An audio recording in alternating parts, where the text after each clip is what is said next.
पापं चरति पूरुषः अनिच्छन्नपि वार्ष्णेय बलादिव नियोजितः। हे कृष्ण, फिर ये पुरुष बरबस घसीट कर लगाए हुए के सदृश न चाहता हुआ भी किसकी प्रेरणा से पाप का आचरण करता है? आपके मत के अनुसार क्यों नहीं चल पाता? इस पर योगेश्वर श्री कृष्ण कहते हैं, श्री भगवान उवाच। काम एष क्रोध एष रजो गुण समुद्भवः महाशनो महापाप्मा विद्येनमिह वैर्यम्। अर्जुन, रजोगुण से उत्पन्न ये काम और ये क्रोध अग्नि के समान भोग भोगने से कभी न तृप्त होने वाले बड़े पापी हैं। काम क्रोध राग द्वेष के ही पूरक है। अभी मैंने जिसकी चर्चा की थी, इस विषय में तू इनको ही शत्रु जान। अब इनका प्रभाव बताते हैं। धूमेनाव्रियते वह्निः यथादर्शो मलेन च यथोल्बेनावृतो गर्भः तथा तेनेदमावृतम्। जैसे धुएं से अग्नि और मल से दर्पण ढक जाता है, जैसे जेर से गर्भ ढका हुआ है, ठीक वैसे ही काम क्रोधादि विकारों से यह ज्ञान ढका हुआ है। भीगी लकड़ी जलाने पर धुआं ही धुआं होता है। अग्नि रहकर भी लपट का रूप नहीं ले पाता। मल से ढके दर्पण पर जिस प्रकार प्रतिबिंब स्पष्ट नहीं होता, झिल्ली के कारण जिस प्रकार गर्भ ढका रहता है, वैसे ही इन विकारों के रहते परमात्मा का प्रत्यक्ष ज्ञान नहीं होता। आवृतं ज्ञानमेतेन ज्ञानिनो नित्यवैरिणा कामरूपेण कौन्तेय दुष्पूरेणानलेन च। कौन्तेय, अग्नि के समान भोगों से न तृप्त होने वाले ज्ञानियों के निरंतर बैरी इस काम से ज्ञान ढका हुआ है। अभी तो श्री कृष्ण ने काम और क्रोध दो शत्रु बताए। प्रस्तुत श्लोक में वे केवल एक शत्रु काम का नाम लेते हैं। वस्तुतः काम में क्रोध का अंतर्भाव है। कार्य पूर्ण होने पर क्रोध समाप्त हो जाता है, किंतु कामना समाप्त नहीं होती। कामना पूर्ति में व्यवधान पड़ते ही क्रोध पुनः उभर आता है। काम के अंतराल में क्रोध भी निहित है। इस शत्रु का निवास कहां है? इसे ढूंढे कहां? निवास जान लेने पर इसे समूल नष्ट करने से सुविधा रहेगी। इस पर श्री कृष्ण कहते हैं,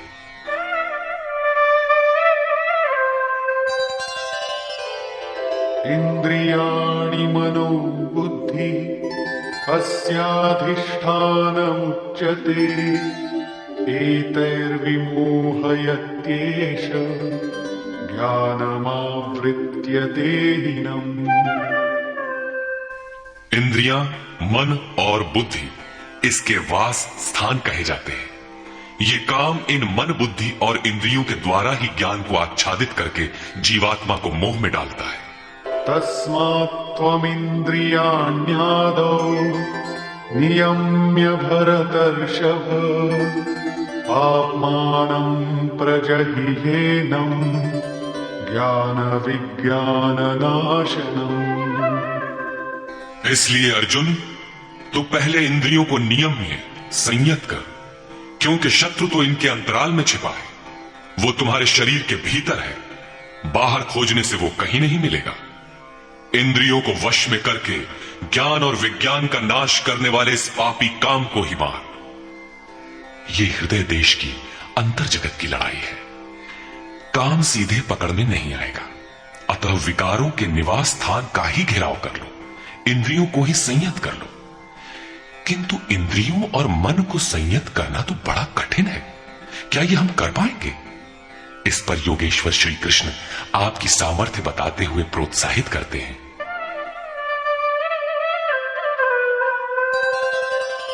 इंद्रियाणि पराण्याहुः इंद्रियेभ्यः परं मनः मनसस्तु परा बुद्धिः यो बुद्धेः परतस्तु सः। अर्जुन, इस शरीर से तू इंद्रियों को परे अर्थात सूक्ष्म और बलवान जान। इंद्रियों से परे मन है, ये उनसे भी बलवान है। मन से परे बुद्धि है, और जो बुद्धि से भी अत्यंत परे है वो तुम्हारा आत्मा है, वही हो तुम। इसलिए इंद्रियों, मन और बुद्धि का निरोध करने में तुम सक्षम हो। एवं बुद्धे परम बुद्ध्वा संस्तभ्यात्मानमात्मना जहि शत्रुं महाबाहो कामरूपं दुरासदम्। इस प्रकार बुद्धि से परे अर्थात सूक्ष्म और बलवान अपने आत्मा को जानकर, आत्म बल को समझकर, बुद्धि के द्वारा अपने मन को वश में करके अर्जुन, इस काम रूपी दुर्जय शत्रु को मार। काम एक दुर्जय शत्रु है।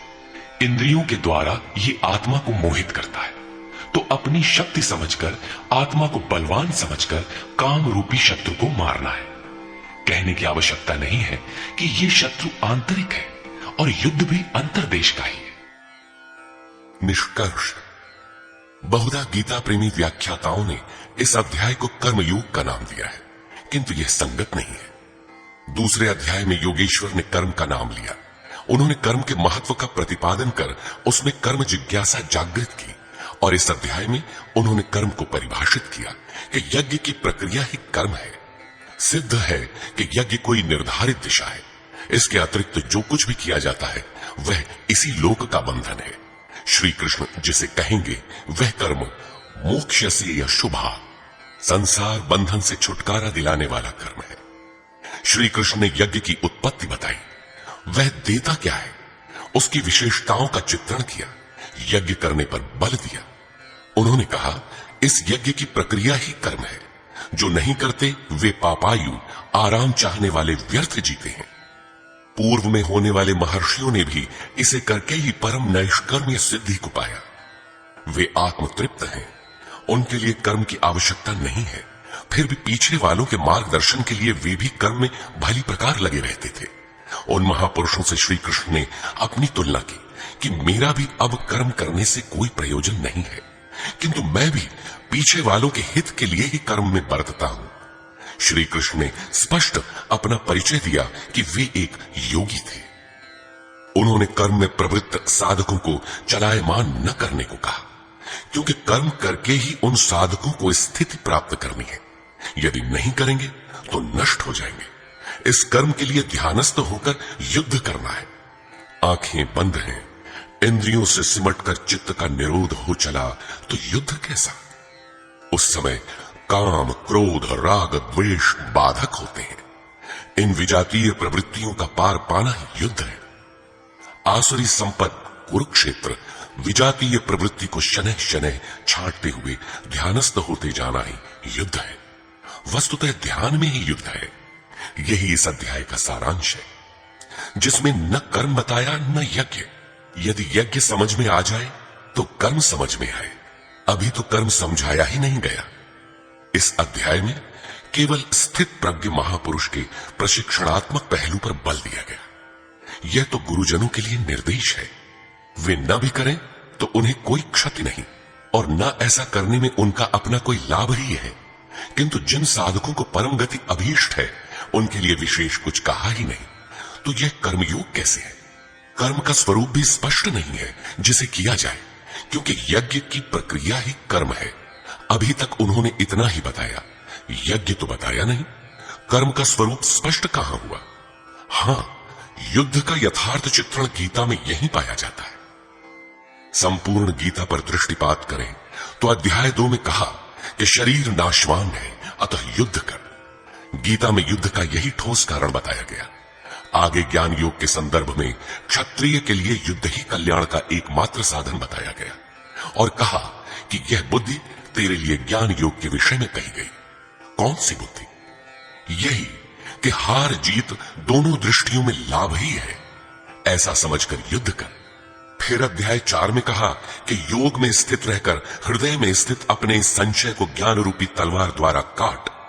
वह तलवार योग में है। अध्याय 5 से 10 तक युद्ध की चर्चा तक नहीं है। 11वें अध्याय में केवल इतना कहा कि ये शत्रु मेरे द्वारा पहले से ही मारे गए हैं। तू निमित्त मात्र होकर खड़ा भर हो जा, यश को प्राप्त कर। ये तुम्हारे बिना भी मारे हुए हैं, प्रेरक करा लेगा। तू इन मुर्दों को ही मार। अध्याय 15 में संसार सुविरूढ़ मूल वाला पीपल वृक्ष जैसा कहा गया, जिसे असंगता रूपी शस्त्र द्वारा काटकर उस परम पद को खोजने का निर्देश मिला। आगे के अध्यायों में युद्ध का उल्लेख नहीं है। हां, अध्याय 16 में असुरों का चित्रण अवश्य है, जो नरकगामी है। अध्याय 3 में ही युद्ध का विशद चित्रण है। श्लोक 30 से श्लोक 43 तक युद्ध का स्वरूप, उसकी अनिवार्यता, युद्ध न करने वालों का विनाश, युद्ध में मारे जाने वाले शत्रुओं के नाम, उन्हें मारने के लिए अपनी शक्ति का आह्वान और निश्चय ही उन्हें काटकर फेंकने पर बल दिया। इस अध्याय में शत्रु और शत्रु का आंतरिक स्वरूप स्पष्ट है, जिनके विनाश की प्रेरणा दी गई है। अतः ओम तत्सदिति श्रीमद् भगवद गीता सूपनिषत्सु ब्रह्म विद्यायाम योग शास्त्रे श्री कृष्ण अर्जुन संवादे शत्रु विनाश प्रेरणा नाम तृतीयो अध्याय।